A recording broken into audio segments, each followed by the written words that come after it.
Deganga BDO office চত্বরে থাকা quarter থেকে উদ্ধার বিশাল আকৃতির একটি বিষধর গোগ্র।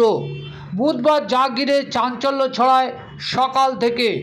তবে কৌশলে পানীয় জল পরিষেবার কাজে ব্যবহৃত কালো পাইপের একটি মাথায় ফাঁকা রেখে অপর মাথায় প্লাস্টিকের ব্যাগ বেঁধে বিষধর সাপটিকে যেভাবে বস্তাবন্দি করল বিডিও অফিসের স্থায়ী ও অস্থায়ী কর্মীরা, তা অত্যন্ত প্রশংসনীয়।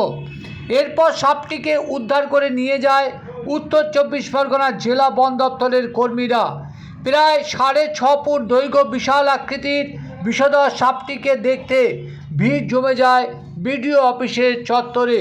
শীতঘুম কাটিয়ে গরম পড়তে খাদ্যের সন্ধানে বেরিয়ে বিডিও অফিসের এক কর্মীর ঘরে ঢুকে পড়া সাপটিকে দেখুন। এই সাপটিকে কিভাবে উদ্ধার করে নিয়ে যাচ্ছে বন দপ্তরের কর্মীরা। পাশাপাশি দেখুন কিভাবে সাপটিকে কৌশলে বস্তাবন্দি করলো কয়েকজন যুবক, সেটাও দেখুন।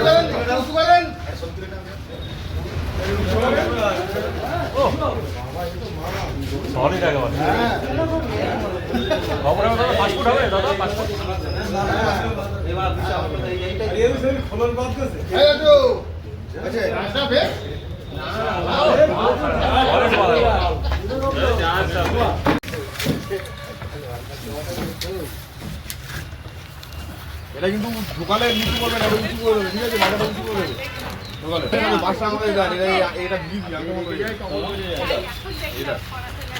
ও হ্যাঁ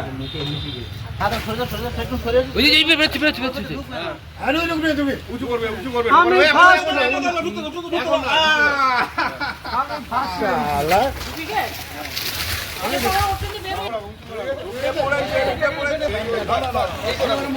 আরে দাঁড়াও, আরে তার ছিড়ে যাবে